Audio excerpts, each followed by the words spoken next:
Huzzah! That fixed the problem. Sorry about that confusion, but we now have recording happening, so that's a win. Glad I noticed it now and not at the end of this lecture. That would have been very awkward.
Good morning, everybody. Well, it's 9:15, so let's go ahead and start.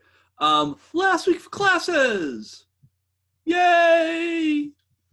It'd be nice when, well, I don't know. I mean, what version of normal you go to after this? Maybe you don't go to anything resembling normal. My life will become much more normal and less hectic when grades are turned in. Because summer around here is pretty quiet. There's not a lot happening anyway. So summer in Morris, going to be a lot like summer in Morris. But for those of you that had plans to travel or summer jobs that have been screwed up or whatever, I'm sorry about that. That I expect some of you got very strange summers coming. So, but last week of classes, next week of finals week, I've got some announcements, and then we'll launch back in with chapter 10 stuff. So I finally finished the second exams. So those are all done, and your grades should be your real grades on that. So have a look if you have not done so. Also, a lot of the comments are in comments on the rubric, and students don't always realize that comments can exist there and that they should go look at them. So I posted a note both on Canvas and on Slack about that, I think over the weekend, with a link to a little YouTube video that I made a few years ago that shows how to find that stuff. Because I think they make it really easy for graders to see, oh, there's a box, I can put notes there. But then I think it's not always obvious to students that there are notes there. And so people are like, I had no idea you told me stuff. So I did try to say things that were useful. And so definitely have a look at those. And if you can't find them, definitely tell me and we'll work through that together. And I'm happy to take any questions about any of the exam grading, et cetera, et cetera, et cetera. Absolutely, check in and ask questions. One thing that came from doing the grading is it was pretty clear that the translation problems are still causing everybody fits. It was also clear that it was kind of a pain in the butt to grade. That was actually quite time consuming on the grading front. And so what I did, and you'll all have to yell at me or not, depending, is I made a new so there won't be any of the simple like translate English to logic, logic to English problems on the final. So that was the first thing I decided, is I didn't want to put any of that on the final because I think people don't do well on them and it's hard to grade. So it's not fun for you and it's not fun for me. So if everybody's having a bad time, why do it? But I also thought it was important. So I created a quiz which actually is in the category with the other problem set. So it's not off in the what do you know category that doesn't count for very much. It's actually like counting as a real proper assignment. That's a multiple choice translation assignment. And it's got a combination of English to logic and logic to English problems. You again get several goes, so you get up to three attempts, like before. And the hope is that you'll like get into it, have questions, ask those questions, and then get to do it again. So my hope is that everybody will do well on it, right? That will be something that people will get good scores on. It's due a week from today, so it's actually pushing into finals week, but you can do it sooner. Yeah, so start that. Take notes would probably be important on things that you didn't get right, and then ask questions on Slack, email, office hours, whatever works for you. So definitely let me know how that goes. There will be one more assignment. I need to post it today. I got tied up making this new quiz thing. That'll be some chapter 10 stuff. And then that'll actually sort of be practice stuff for the quiz. I emailed anybody who had turned in the part A of chapter 12 homework. I emailed you links to solutions to that assignment. If you haven't turned that in and you want to just give up on it and see the solutions for study assistance, let me know. I'd be happy to do that. I'm also planning to try today to do 12B and share those. I just haven't finished the write-up. So hopefully you'll have the solutions to that as well. If you have questions about any of those, definitely let me know. I don't know when those will get graded. I'm kind of hoping 12A will get done this week, but I really kind of doubt 12B will get done this week. The TAs are swamped and behind in a variety of ways, as are everybody. And so we're kind of behind on that stuff, and I apologize. So if you get questions on anything, especially like my posted solutions and your work don't match up, or you're just like, I don't even understand like how these things relate, definitely ask, because I should be here to help as much as I can. Now, the other thing is officially, well, under normal circumstances, the finals period is Tuesday afternoon. And normally, if I have a take-home final, I have it due at the end of the scheduled finals period. I felt like that was a little early because there really would then only be the end of this week to ask questions, and then Monday and a little bit of Tuesday. But realistically, if you're asking me questions at 12:30 on an exam that's due at 1, or I guess the exam's due at 3 or something. But if you're asking at 1:30 questions about an exam due at 3, it's probably too late in some ways. And I don't have that many office hour slots in the second half of the week, just because that's how the schedule worked out. And so I felt like you didn't necessarily have as much access to me as I wanted.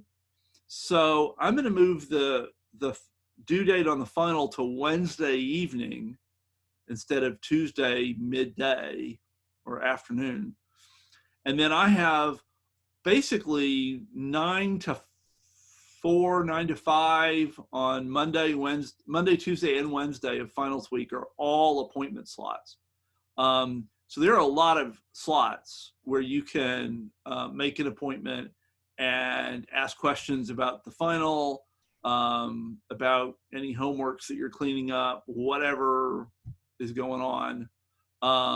So I tried to be really as available as I could in the front half of the week, and then make the final due Wednesday evening, and trying to be as flexible as I can and help you folks out. If there's some other way that you think it would be useful to be flexible, useful for you, let me know. If it would be helpful to actually have like a scheduled Q&A session, like, I don't know, Monday, we could do that. And I don't know whether that would be sort of during the day or in the evening. So let me know if you've got clever thoughts on sort of how we would make that fancier and work better for you. But that's the plan, is to try to delay the assignment a little bit, or the final a little bit, so that you have more time to sign up for stuff. I think that's all the bookkeeping. Are there questions about any of that or suggestions? Is there going to be a chapter 10 assignment? Yeah, so I need, that was one of the things I need to try to post today. Is I need to probably make some changes to it. I think the existing assignment's longer than I would like, given that it's going to be due at the end of the week.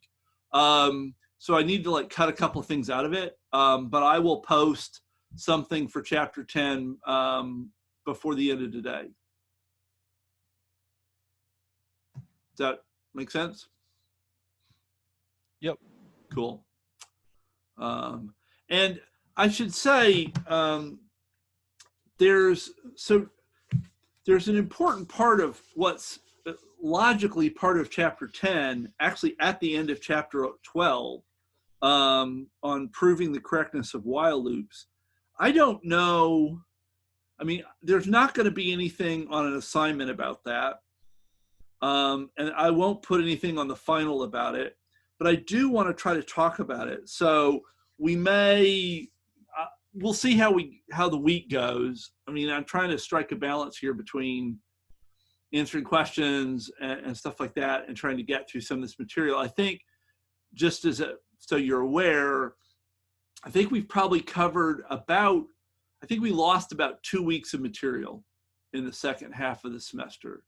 I think it slowed us down enough that we probably lost about two weeks of stuff, maybe even 2.5, which is weird because I still feel like we've been going really fast, but we definitely have not gone as fast as we would have, or I would have historically, if we'd all been in the same room. So there's some bits that we're missing. They're not, for the most part, gonna be things that you'll like be in some later class and people like, well, didn't you see that in 1302? But that piece on while loops does connect to some stuff that happens in 3501. So I do want to try to get there, but the rest of it, we didn't get there too bad. Life's a challenge. Other questions?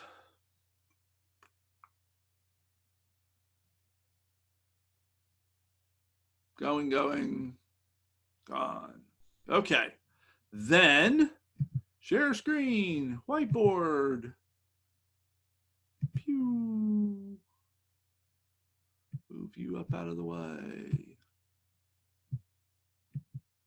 Okay, so we had basically gone through proving the correctness of assignments, and now we're gonna today talk about the correctness of conditionals, if statements, and if statements and while loops are the two other pieces you would need to make a real programming language. If you have assignments,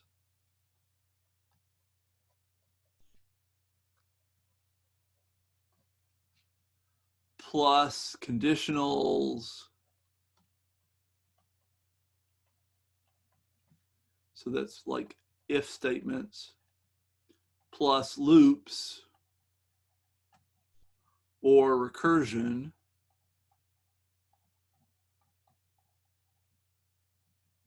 and you get basically any meaningful programming language.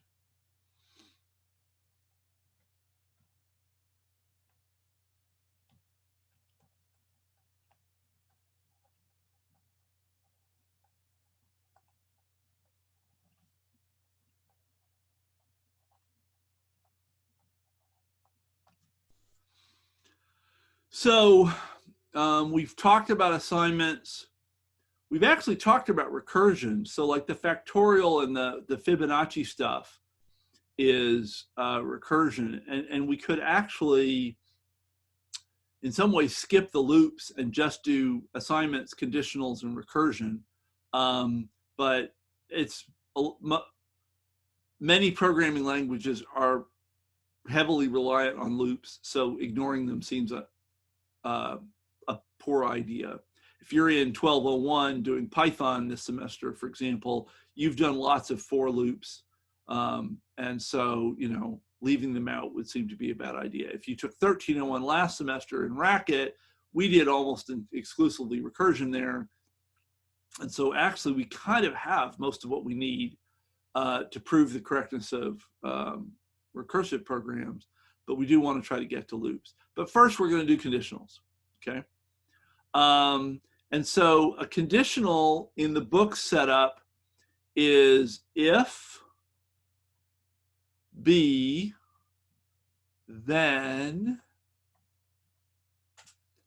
S1 else S2. So this is a predicate.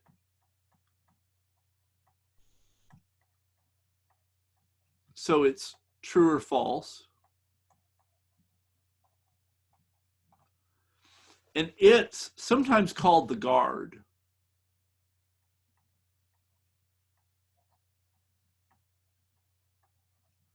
And the idea is that the guard at the front of the statement decides whether you go left or right, as it were, when you sort of pass through one of these two other pieces.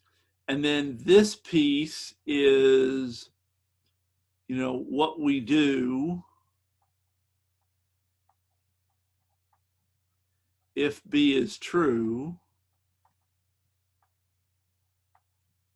And this is what we do if B is false.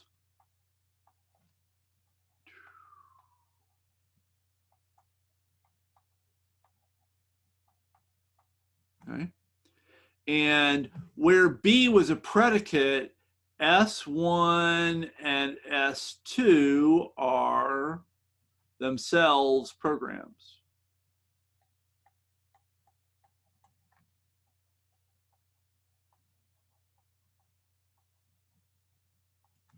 So there's some combination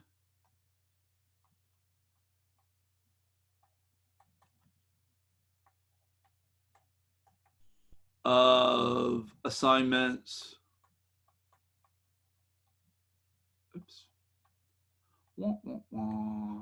conditionals, and loops. So we've just written them as simple S1, S2 here, but they're actually potentially very complicated things. They could have lots of stuff going on in them. We won't probably see anything very complicated in here because it's a beginning class. We've only got a few class periods left. But also, you don't tend to want really complicated things in here because it makes the programs really hard to understand.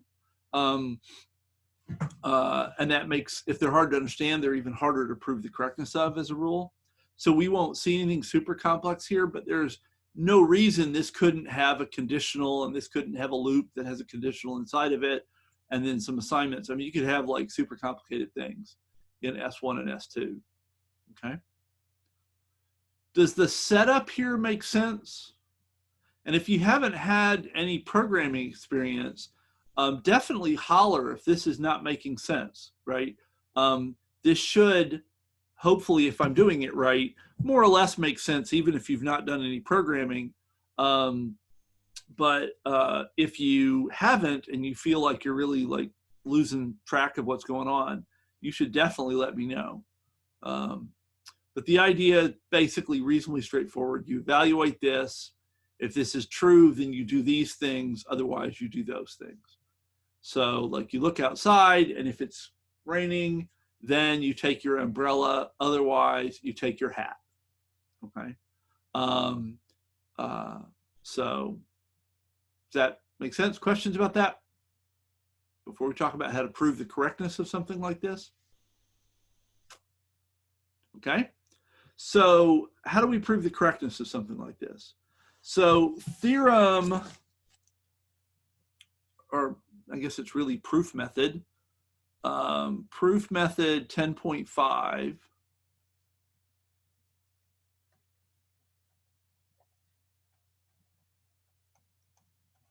says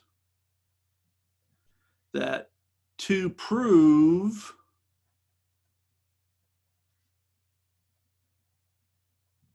Q as a precondition with the program if B, then S1, else S2 leads to R, it suffices to prove two things. Now, this is for both the conditionals and the while loops, the proofs tend to be on the long-ish side because we often end up with multiple cases like this. And so in the same way that like the induction proofs tended to be kind of wordy in some cases, especially like the coin problem induction proofs, and took a fair bit of paper, the proving the correctness of if statements and while loops tends to be sort of wordy, not necessarily hard, right? There's not, the pieces are not necessarily hard to do, but there can be several pieces to do. So it can take a while. But if you, again, try not to be too smart. People often, I think, make the mistake here of trying to be clever. And often it's much better to just be as mechanical as possible.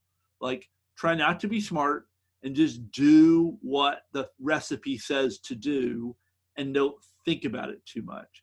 And if you just like, don't think about it and just do what you're supposed to do, it all works out, okay? Because otherwise it can seem a little overwhelming because there seems to be an awful lot to do. But if you just sort of take it in a mechanical way and like, I've got to do this thing, that means I do this, check. And I got to do this, and that means I do this, check. Just step your way through the pieces and try not to be too smart. You know, you've spent your whole life with teachers telling you to be smart and think carefully and deeply about things, and I'm telling you, don't do that. Try to be as mechanical as possible and not think very much until you need to. Like when you need to, right? And then you want to be creative and do cool things. But if you can be mechanical, and this is a place where a lot of it is pretty mechanical, then do that, because then you save those brain cells for something more helpful. Okay, so I said here we have to prove two things. What are those two things? Well, if we think about what this means, so if I write over here, so I'm going to rewrite this as Q, and then if B, and then I'm going to have S1, else S2. Okay. Oh, and then I'm going to have R at the end.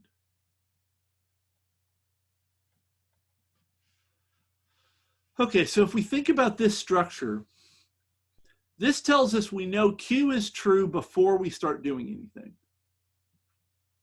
Now, if we think about what do we know right here?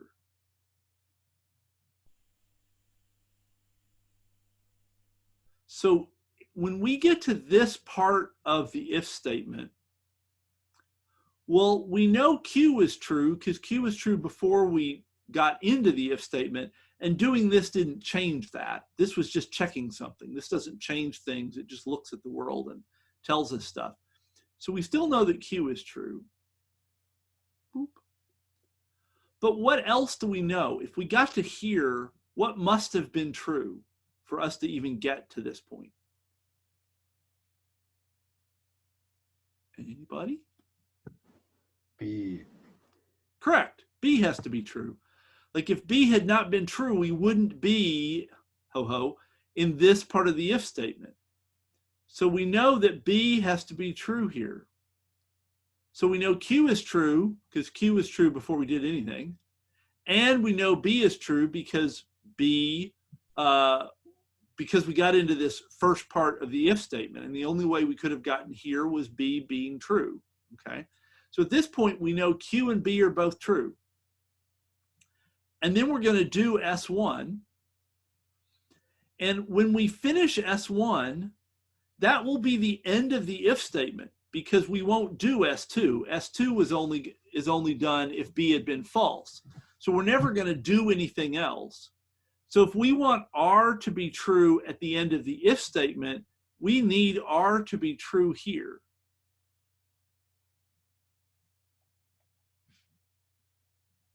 Because we're not going to do anything else, right?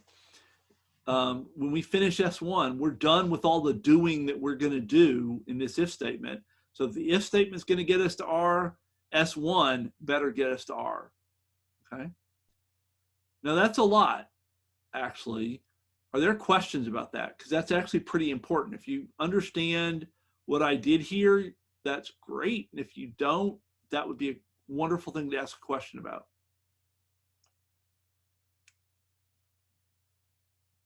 Going. What's the point of the R outside of the if statement? Because that's telling us what would be true after the whole if statement is done. So that's this R here. So we're saying if Q is true and we do all of this, then R is true. And so I'm just rewriting that sort of vertically here. Q is true, we do all of this, then R is true. So R is going to be what needs to be true when we leave the if statement, regardless of whether we did S1 or S2. This is one of the things that's a little tricky and interesting about the if statement is we have to, if we want to get to R, we have to make sure we get there regardless of whether we take this path or that path. They both have to get us to here. If we want to talk meaningfully about what do we know is true when the if statement is done. Did that make sense? It just seems kind of, I guess, redundant to me to have the R inside the if statement, like underneath the S1 true, when we know it's true anyway. Well, I guess you know what I'm saying? yeah, it is redundant in some sense. I copied it up here for reasons which I think will become a little clearer when we get to the two things part. So I brought it up here because the first of the two things is basically to prove the correctness of this. And I need a precondition program and a postcondition to talk about proving the correctness of something like this. And so I need to figure out, well, what's the precondition? Well, that was Q and B. And then I need to figure out, well, what's going to be the postcondition of S1? That's going to be R, because S1 has to get us down to here. So actually, I'll even write over here, then the first of the two things we have to prove the correctness of is we have to prove that Q and B followed by S1 gets us to R. And I'll do a concrete example as soon as we're done with this. So we will see examples of all of this. But that's why I sort of copied the R up here to make this part a little clearer. At least that was my intention. I may have failed to make it clearer, but that had been my goal. Did that help? Does that make some sense? Yeah, that makes sense. Are there other questions?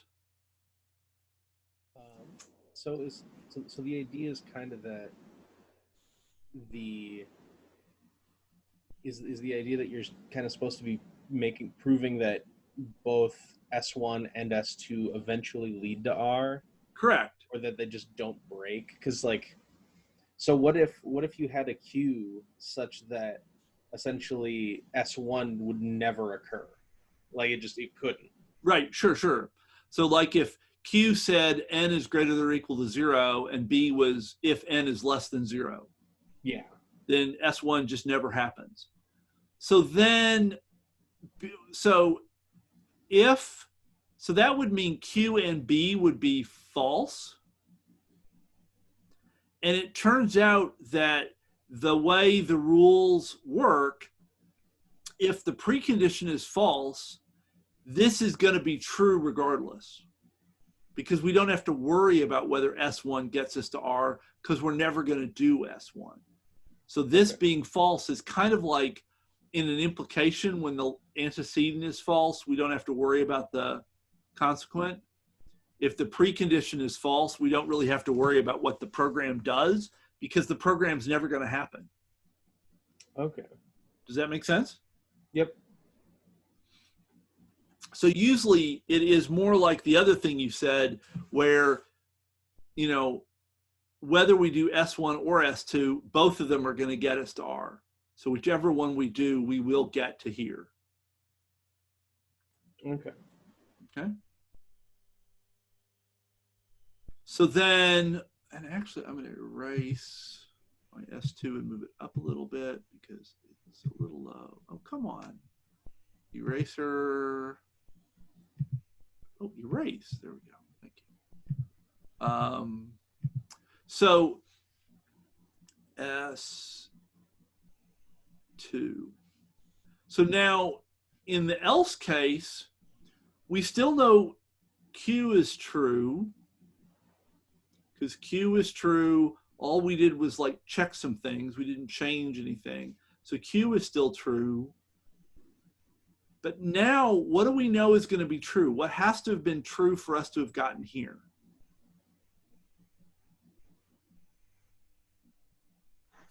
Not B. Yep. So we needed B had to be true for us to get into this. So not B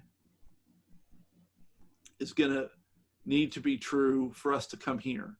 So if B is true, we're doing this part. If B is false or not B, then we're doing this part. And again, we need to make sure that we get R to be true when we finish S2, because we need R to be true at the end of the if statement. And so the other thing we have to prove is that Q and not B followed by S2 gets us to R. Okay. And the rest, or most of the rest of today, will be spent looking at a couple of examples of how this actually works in practice. But this is the setup, that to prove the correctness of an if statement like this, that if this is the precondition and here's our if statement and this is our postcondition, if I ask you to prove this, you just prove these two things. So again, this is a place where don't try to be smart. Don't be like, I don't know how to prove if statements. That's fine. All you have to do is prove these two things. So figure out what Q is, figure out what B is, what S1, S2, and R are, and then just do these two proofs. Like, don't try to be smart about it. Just be like, hey, I've got to prove this, and I've got to prove that. That's two things to do. It may be a lot of paper, but it's not necessarily hard. Like, you shouldn't be exercising a lot of brain cells in getting from here to this. This is purely mechanical. Do this, do that, done. Okay? Questions about any of that before we actually look at an example?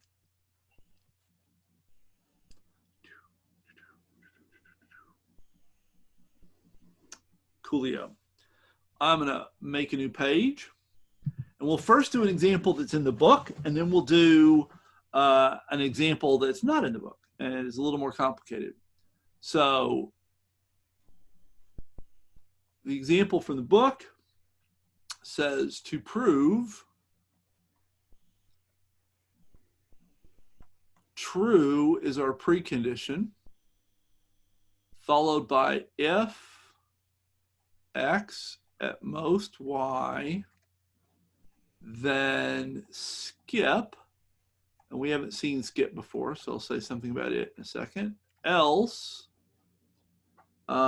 x comma y gets y comma x.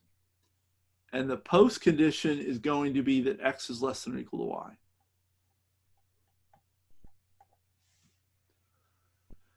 So this says when true is true, so the precondition basically tells us nothing.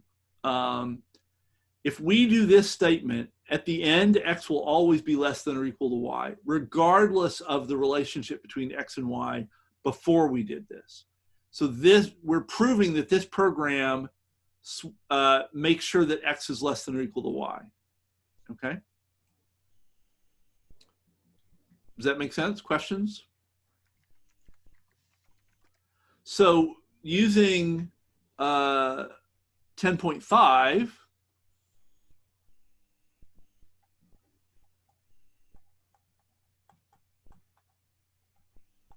we have to show two things.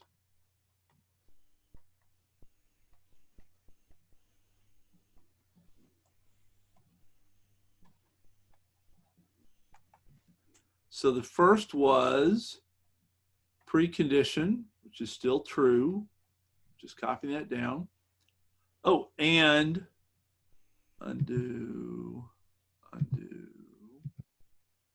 Precondition and B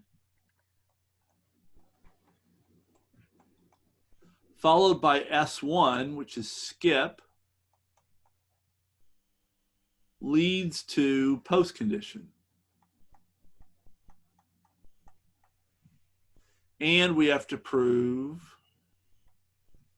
precondition and not B.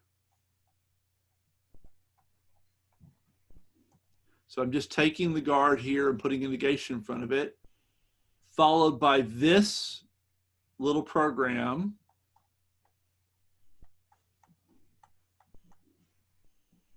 leads to the postcondition. Okay? So to prove this, like if the homework assignment said, prove this, you would need to prove this and that. Okay? So questions about that? Now we haven't talked about skip. Skip is a statement that does nothing. And so to prove the correctness of Q skip R, well, if we think about it, this is saying if Q is true and we do nothing, then R better be true, which really just means, oops, it, not if. It suffices to prove Q implies R. That if this is true and we do nothing, then this better be true. So if this is true, then that better be true.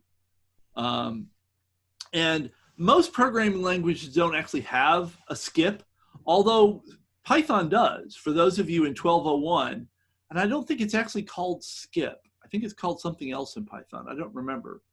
Does anybody happen to know? Maybe? No. But there is a statement in Python that does skip, does nothing. But that's fairly rare. There's usually not an explicit statement that does nothing, although you can, in any programming language, do nothing if you need to. So so to prove A,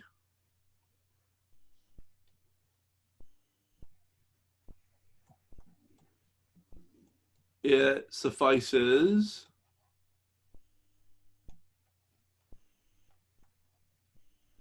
to prove true and x less than or equal to y implies x less than or equal to y. And this is true by several possible rules. 376b is probably the simplest one because that just does it in one step. So we could say which is true by 376b. Done. So that's proved A. Check. Okay. So we turned the problem of proving this into a checklist of doing two things. We have now checked the first thing off the list. Does that make sense? Questions about this? This is one of these places where I would love to be able to see you because I have a much better sense of like how confused or not confused people look. And your font doesn't like wiggle in some way when you're confused, so it's a little hard to tell. Okay, I'm going to press on. Questions? Yeah, I got a question. Go for it. Thank you, Alice. So in the write-up, do you want us to just write that for the first one, or do you want us to actually apply the rule and prove it? I'd be okay with you actually just writing that. Oh, okay. Because this literally is 3.76b. I mean, so, you know, this is P and that's Q. So you're using symmetry of and sort of under the covers.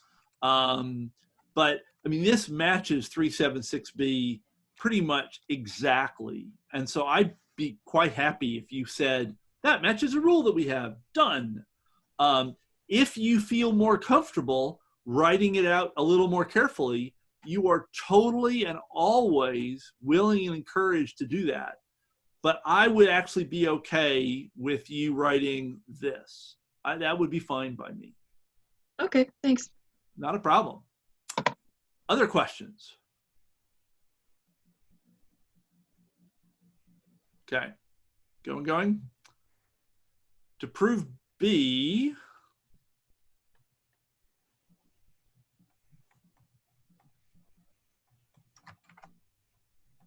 we saw the proof rule 10.2. Make sure I'm getting the number right. Yeah, 10.2.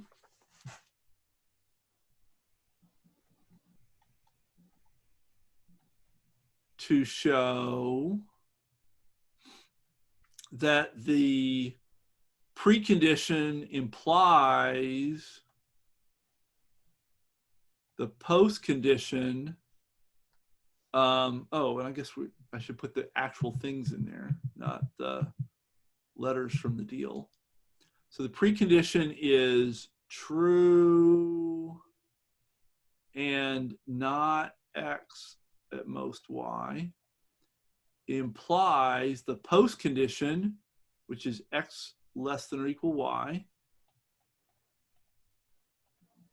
with the substitution applied.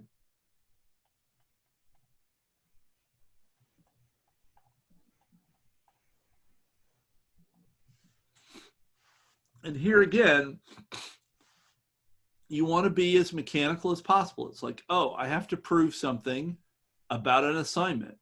I have a rule that tells me what to do when there's an assignment. It's to prove the precondition implies the postcondition with the assignment applied as a textual substitution. So again, don't try to be smart, just follow the rules. Just crank through this thing. Okay.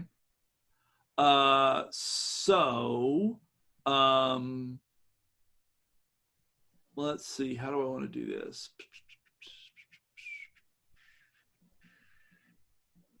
So let's just, usually for something like this, we'll assume the left-hand side and prove the right-hand side. So first assume the left-hand side.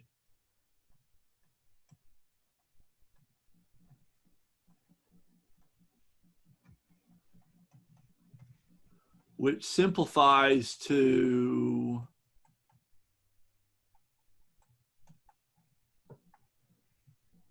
x greater than y, right? The true is just true, true and anything simplifies to the other piece, and then the negation of a less than or equal to turns into a greater than. And so in some sense, repeating the earlier question, I did this just sort of like, but you could, and I'd be okay with this, to be honest with you. I think that simplification is pretty straightforward. But if you would prefer to actually use, the chapter 3 rule that says true is the identity, and then sort of quote an arithmetic rule to say the negation of this is x greater than y, that's totally fine. You can always write out more detail. But I'd be okay if you just sort of got to here, as long as you feel like you understand how you got there. So we're going to assume x is greater than y. Does that make sense? Questions about that? Did I jump too far on this? Okay. Then we have that x at most y, the substitution x comma y gets y comma x. And that is by textual substitution.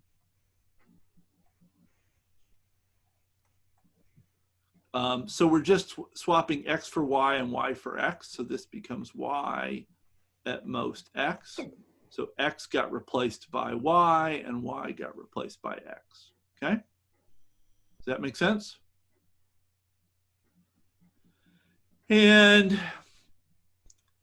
notice that this is y less than x, right? So we're just about there. If we wanted to be careful about it, we could say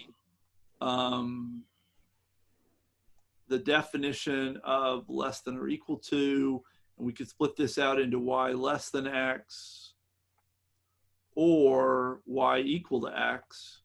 So we're literally just the English less than or equal to, less than or equal to. And then this follows from x greater than y by 376a. And we're done.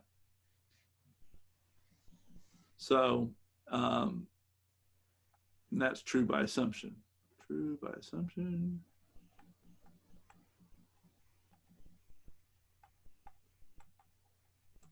So that completes B. Check. So we've done both A and B. So having proved the correctness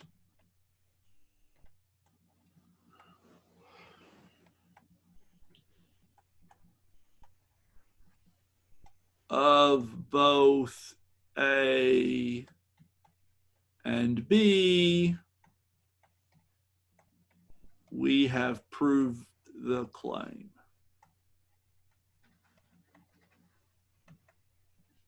About the conditional.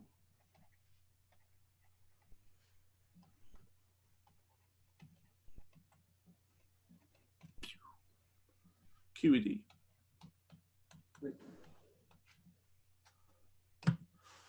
Questions?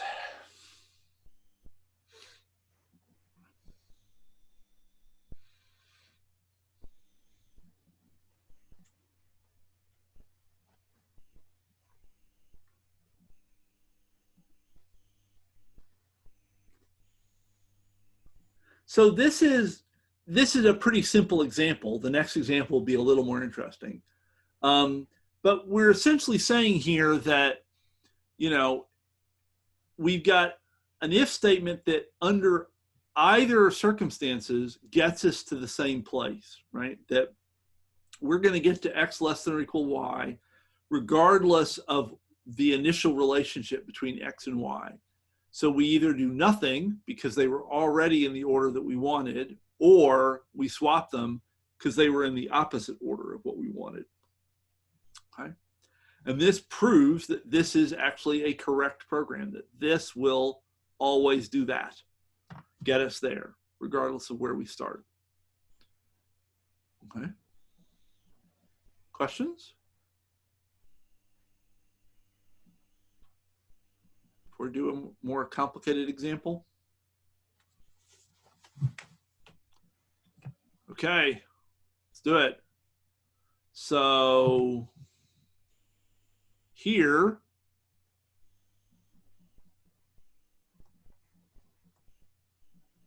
I'm going to claim that b greater than 0 and x equals,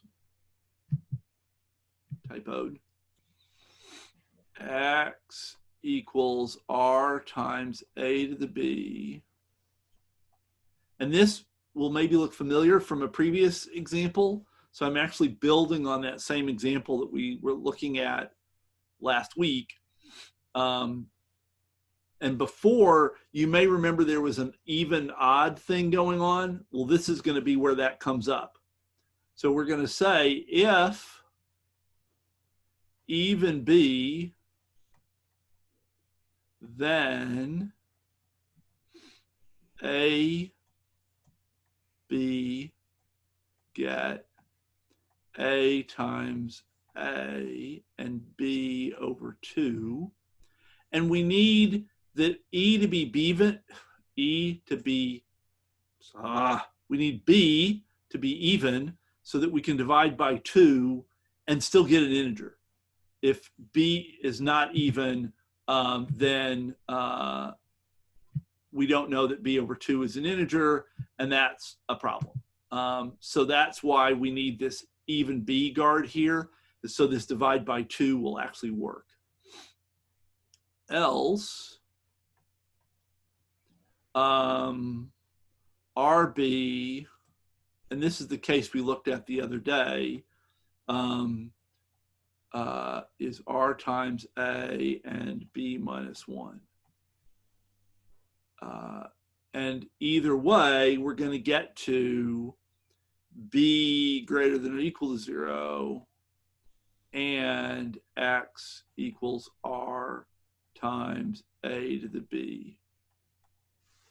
So the post condition down here, this part of the post condition matches this exactly. What we've done is we've made B smaller. It went from being strictly greater than 0 to being greater than or equal to 0. So we've made B smaller, but we've kept this true. And that turns out to be really important as a technique in programming, that there's a thing that we keep true all the time. It's often called a loop invariant. And that's the bit from chapter 12 that we may not entirely get to.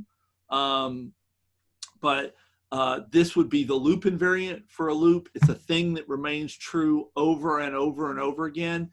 As we make B smaller and smaller, we work B down to 0. And when B gets to be 0, then we know that R is the original A to the B. And that's actually the really cool thing. What this algorithm is doing is it's computing A to the B in log n steps. So instead of, if B is 1,000,000, instead of taking 1,000,000 multiplications, A times A times A times A, this will do it in about 20 multiplications. So we'll do it much, much faster. This sort of invariant here is important for knowing that this is actually correct. And we don't have the loop part yet, so it's still sort of floating in space a little bit. But it gives us an example of an interesting conditional, because I don't think it's immediately obvious that either of these get us back to here, and certainly not that both of them get us back to here under all conditions. And that's what we're going to prove. Okay. So questions about the setup before we actually start doing the proof?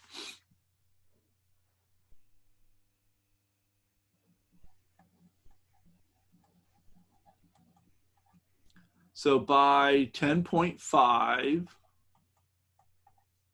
it suffices to show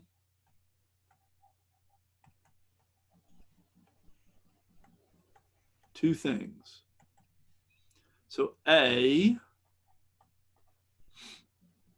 the precondition, B greater than 0 and X equals R times A to the B, and the guard, even B, that followed by the if part, S1 from before, followed by this, is going to get us to the post condition.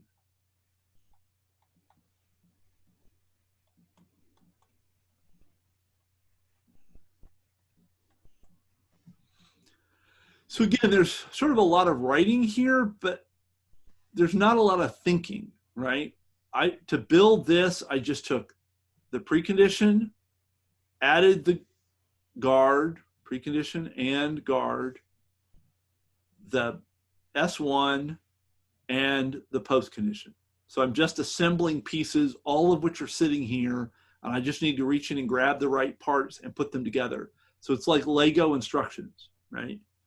You can be creative and, you know, make the Death Star when you thought you were making a tree, but you don't, in this case, you don't want to be creative. You just want to follow the Lego instructions and build the right kit, because that'll just make your life a lot simpler. Questions about A?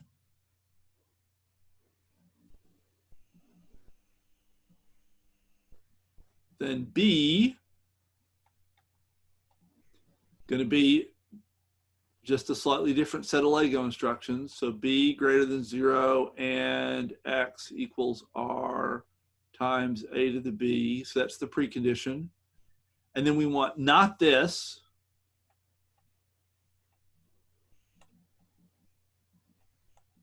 So not even B, which will turn out, you know, to be odd B. And then we want S2, R, B gets R times A, B minus 1, B at least 0, and X equals R times A to the B. Okay? So precondition, negation of the guard, S2, postcondition. So to solve, if this is the homework problem or the exam problem, to solve it, you need to prove A and B. So your task is to sort of follow the Lego instructions and build A, follow the Lego instructions and build B, and then prove that they're both true. And both of these are assignment statements. That's actually what you'll probably see on most of these. Most of these will be if statements where the S1 and S2 are just assignment statements like this. So you'll see this pattern will be sort of what you'll follow most of the time. Okay, questions?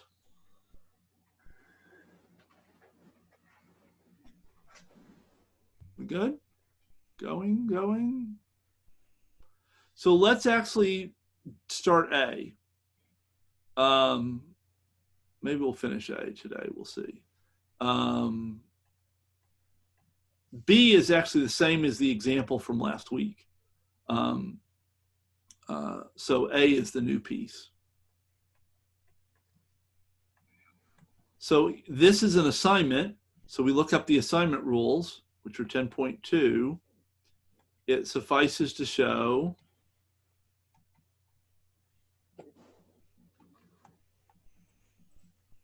that the precondition B greater than 0 and X equals R times A to the B and even B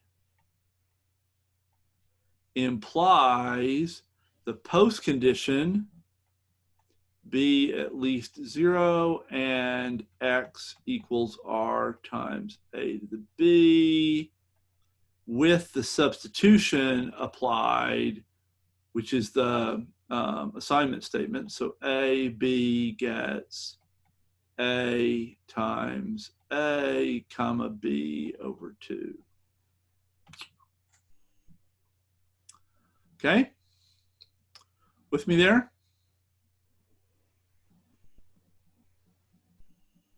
So I'm going to assume that b is greater than 0 and x equals r times a to the b and even b. So I'm assuming the left-hand side stuff.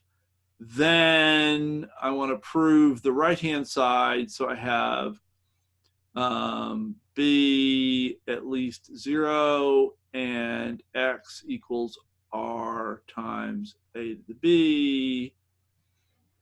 A, b gets a times a comma b over 2. And then I apply textual substitution.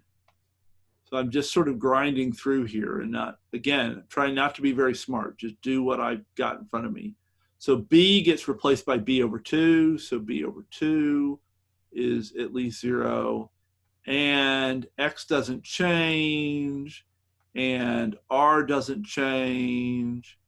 And a gets a times a. And b gets b over 2. With me? Questions?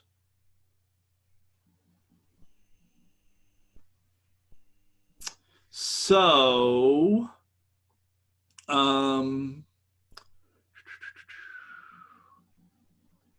so let's see. I'll just multiply by 2 here on both sides to turn that into b at least 0. And here, this is a squared to the b over 2, right? So I'm just taking a times a and making it a squared. And that's useful because by the rules of exponents,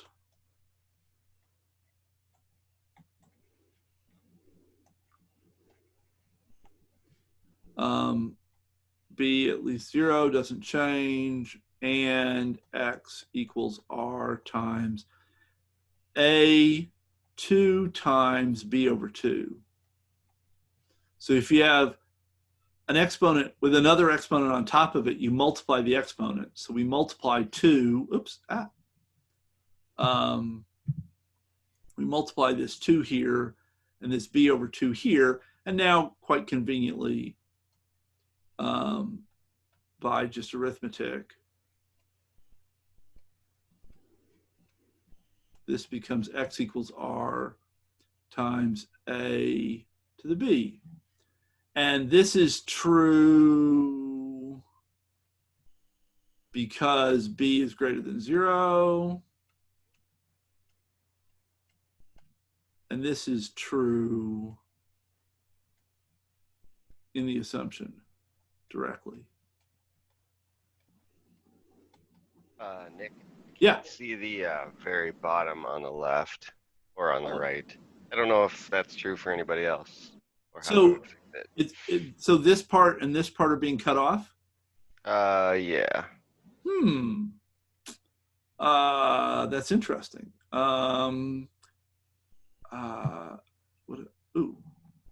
Did that make it better? Yep. Oh, awesome. Thank you. Thank you for letting me know. I appreciate it.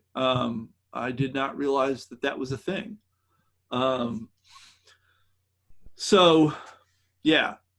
So we had b at least 0, and we just replaced a with a squared, and then rules of exponents said that we have this times this, so that gives us that. This becomes then x equals r times a to the b. And that was one of the things in our assumption. And then the other piece we needed was that b was at least 0. And that's true because in our assumption, we have that b is greater than 0. If b is greater than 0, certainly b is greater than or equal to 0.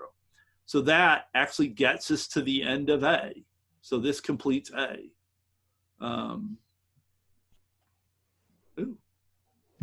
Sorry, my annotation bar jumped into a weird place where I didn't want it. So completes A. So we can be check. And then we did this actually the other day, so we can be kind of like check from last week.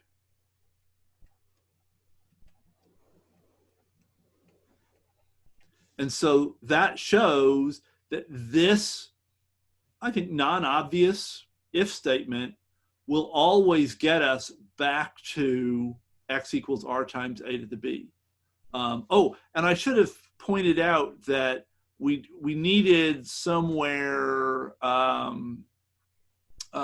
actually, really it's here, noting that b is even.